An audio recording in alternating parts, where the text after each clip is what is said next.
Hello everyone, I'm Ben Wheeler and it is Friday the 26th of September.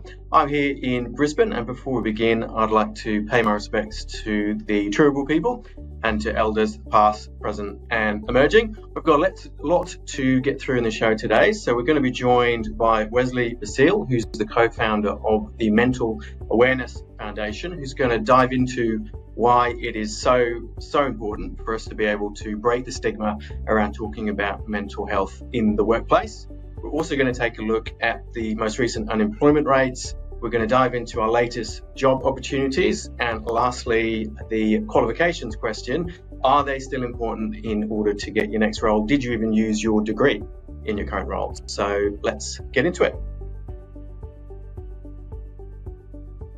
So mental health in the workplace remains one of the most pressing challenges for businesses today. So despite growing awareness, we are still seeing that the recent research is showing that a whopping 44% of Australians are still uncomfortable with talking about mental health in the workplace. We are going to be joined by Wesley shortly to unpack that and talk about what we can do to change that. Hi Wesley, how are you? I'm well, mate. Good morning and happy Friday, everyone. Thank you very much. Thanks for joining us. So obviously we know each other pretty well, but I'd be really keen to introduce yourself, find out a little bit more about the foundation. So do you want to give us a quick rundown of what your organisation does? Yeah, thank you, mate, and thank you for having us. So I am one of the co-founders of the Mental Awareness Foundation. My brother actually is the other co-founder, and 15 years ago I had an experience which was quite shocking and horrible. I unfortunately had two mates that took their lives 3 months apart. And I guess from that experience and dealing with those issues of trying to process losing two friends to suicide, my brother and I wanted to do a little bit more for our community. And we wanted to, I guess, bring awareness towards the issue of depression and suicide prevention. And we decided to, I guess, create a foundation, which is now called the Mental Awareness Foundation. And we are an awareness foundation that spreads light or brings to the forefront the issues of mental health and encouraging mental wellness. So we started 15 years ago with a walk called Walk for Awareness, and fast forward today, we are now, I guess, one of the largest walks in Australia dedicated to mental health, and our mission is to preserve lives by empowering individuals and also getting that conversation started, not just in the workplace, but at home or with your friends as well. And it's been fantastic, I will say, for the last 7 years to watch the growth of the organisation and the real impact you're having. So I thank you for that, and I do appreciate it. And I would be keen to pick your brain and just ask a couple of questions around the workplace. So what do you think are some of the common mistakes that employers are making when it comes to mental health in the workplace? So talking from my experience, I'm fortunate enough that I also have my own business as well. So, and obviously been touched by these issues of mental health, I've made mental health a priority in my business. So these are what I do, and also I go into other businesses as well. But I think one of the main issues that I see within businesses is that they just don't talk about it. That it's that stigma, right? I think sometimes organisations can be a little bit afraid that if they do actually bring up this topic of mental health, that they don't know how people are going to respond or act. However, there's actually a stat out there which is actually unbelievable, but also very, very encouraging, that you as an organisation, if you actually spend $1 on mental health, as in mental health initiatives, right, you will get $2.1 back. So what's that's actually saying? Actually go out of your way as an organisation to, take time, I guess, within the working hours to actually focus on mental health, or getting your organisation outside, or doing something that improves people's mental wellness. You're actually going to get double back. So I think one thing that I'm seeing is that it's not being talked about. Perhaps it's not being allocated the time that it needs within an organisation. So, for example, what we do, I have a trade business, and each month it's called a toolbox meeting. Now, obviously, we're talking about up-to-date information of where we are as a trade business, but we always talk about mental health and why we encourage people to speak up. Or what we do with our team is to, I guess, pull someone privately aside that they feel comfortable with and speak to them. But what we're doing is we're actually bringing awareness towards this topic of mental health. So that is one big thing that I see, that people just aren't allocating that time towards it. And I think that, it sounds simple, but it's obviously the key to actually be talking about it, not just once a year, but regularly. So I think that's a really important point, that it's just needs to be part of the business landscape that you're in, the employer. You just keep talking about it, I guess. Yeah, it's communication. And it doesn't have to be, obviously we do it monthly, it could be quarterly, it could be however that looks for you, but it's just allocating, I guess, a line item within the things that you're going to discuss. And obviously it can be just like, hey, what are we doing this month to encourage mental wellness, right? Or what are we doing to perhaps reach out to someone that either within the organization or perhaps someone outside the organization, just asking that question, which is a very powerful question: are you okay? Right? But it's also just saying to your team, because I believe that mental health starts everywhere, but within an organization, it starts from the top down, right? So if you as the leader can actually show your organization or your team that, hey, I care about you. Sure, we've got to hit our targets and we want to have a profitable and efficient business, but I also care about you as a human being, right? Because we never know what's going on at home unless someone's happy to share, but just showing, hey, I care. And if that starts from the top down, it trickles into your management line, which then trickles down into your operations and everything like that. And if people understand that you really do care, well, they have the foundation there, one, to obviously be a great productive worker, but two, to actually feel safe to come forward and say, hey, I'm either struggling or perhaps, Johnny over there, he's not doing so well. We should keep an eye out for him.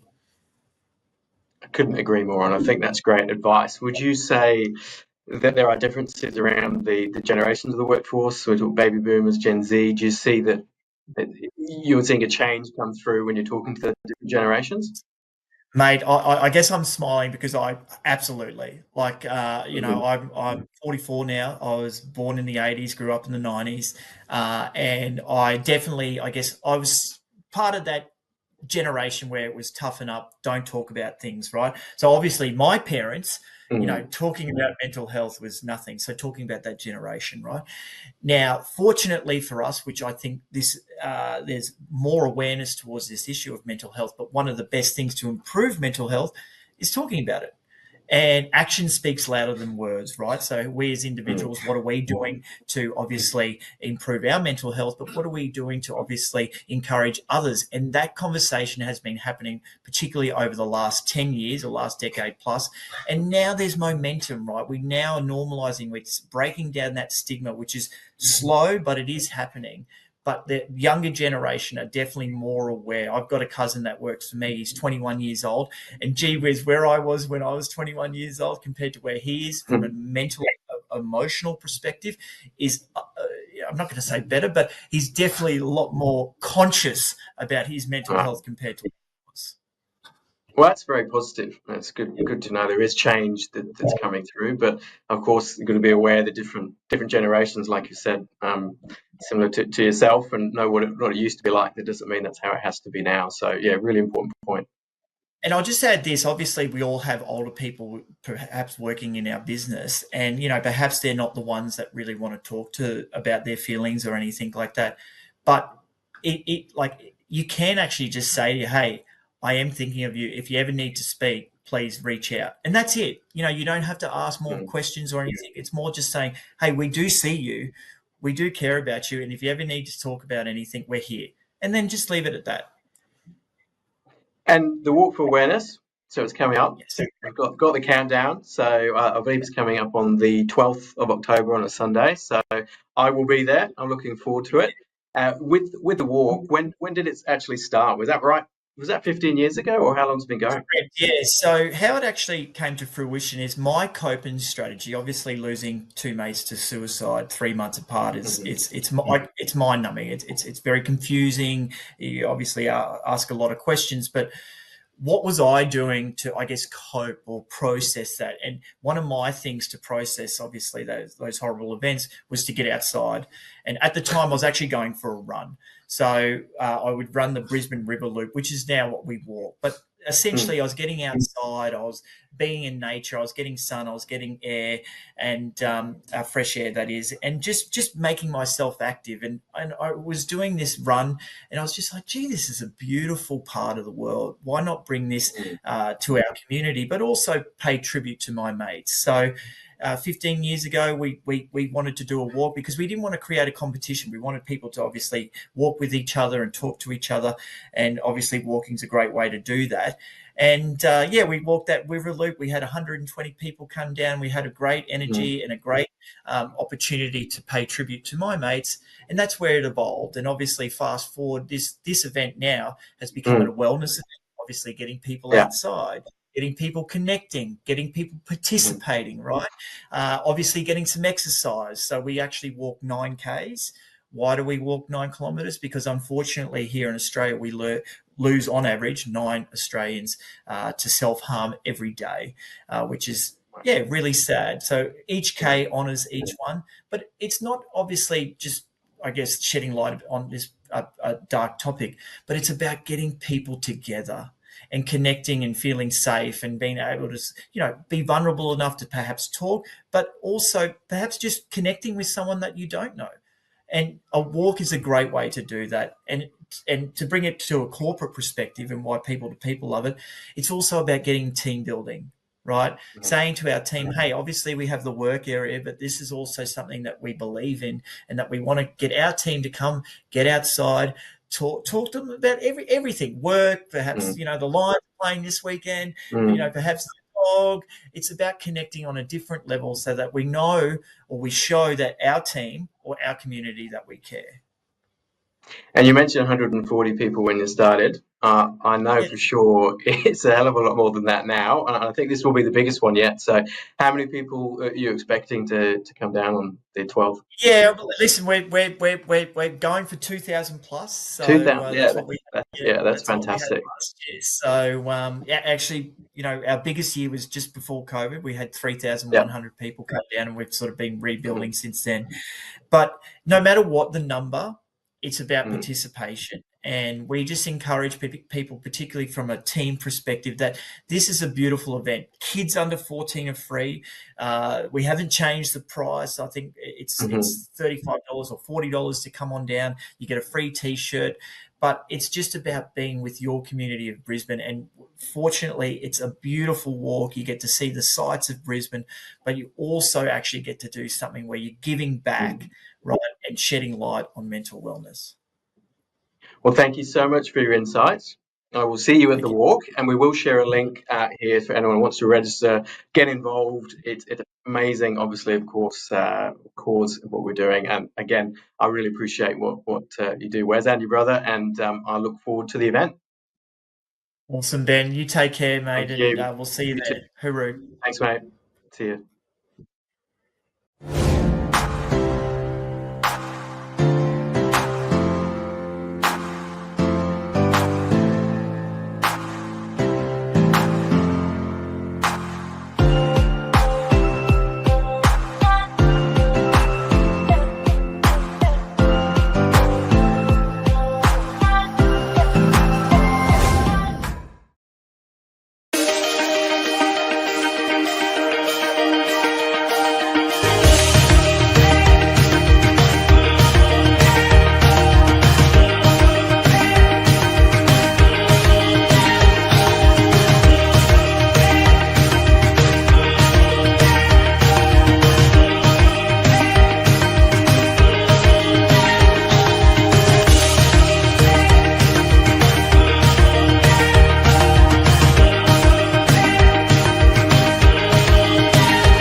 So let's take a look at the latest unemployment numbers for Australia. So what we can see is that the unemployment rate in seasonally adjusted terms held at 4.2%. As a comparison, if we're looking back to 2024 August, it was 4.1%. August 2023, it's coming in about 3.7%. So there has been some change over the couple of years, but for 2025, it's pretty much remained steady. There is, however, some underlying signs of a softening in the job market. So the latest labour force survey, which came out from the Australian Bureau of Statistics, has shown that there are some signs of a softening market in that employment fell by 5,400 and there are less people looking for work. So if this trend continues, it's likely we will see an uptick in the unemployment numbers. And like all businesses, we're going to be keeping a close eye on this, as it's going to be, of course, a lead indicator of what to expect for 2026.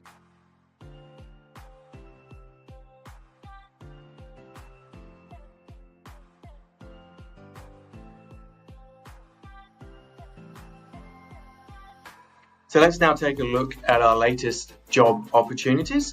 So you can see an array of roles across Australia from Perth to Brisbane. The details there around the salaries, obviously location. Most important thing is if you are interested in any of those opportunities, please do get in touch. We'll make sure we share our details, pick up the phone, put an application, and we'll be more than happy to talk to you about those opportunities. So that's it for this week.